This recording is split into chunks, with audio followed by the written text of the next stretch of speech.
പിന്നെ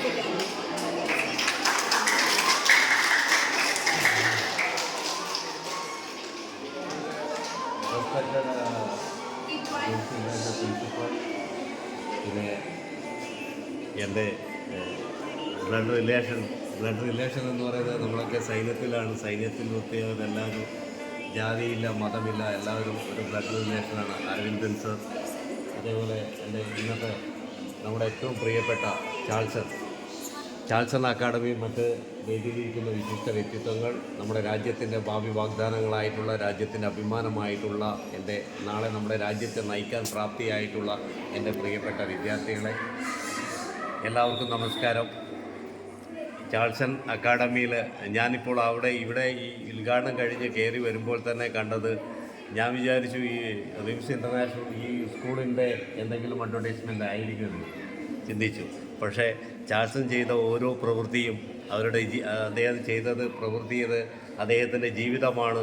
ഇതിലുള്ള എല്ലാ പിക്ചേഴ്സും അദ്ദേഹത്തിൻ്റെ ആ ഓരോ പേപ്പറിൽ വന്ന ന്യൂസ് കട്ടിങ്ങും അദ്ദേഹം രാജ്യത്തിന് വേണ്ടി ചെയ്ത സേവനമാണ്.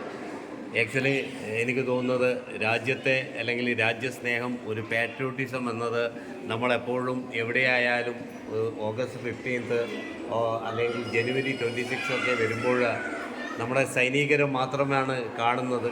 അങ്ങനെയൊരു പൊതുവേ നമ്മുടെ ജനങ്ങളിൽ ഒരു ചിന്തയുണ്ട്, അവർക്ക് മാത്രമാണ് പാട്രിയോട്ടിസം ഉള്ളത് എന്ന ചിന്ത. പക്ഷെ അത് തികച്ചും മിഥ്യാബോധമാണ്. നമ്മളിൽ എല്ലാവരിലും നമ്മുടേതായ പാട്രിയോട്ടിസം ഉണ്ട്. ഇവിടെ കണ്ടതും ഈ ചാൾസൺ ചെയ്ത പ്രവൃത്തി എന്നത് യഥാർത്ഥമായിട്ടുള്ളൊരു പാട്രിയോട്ടിസമാണ്.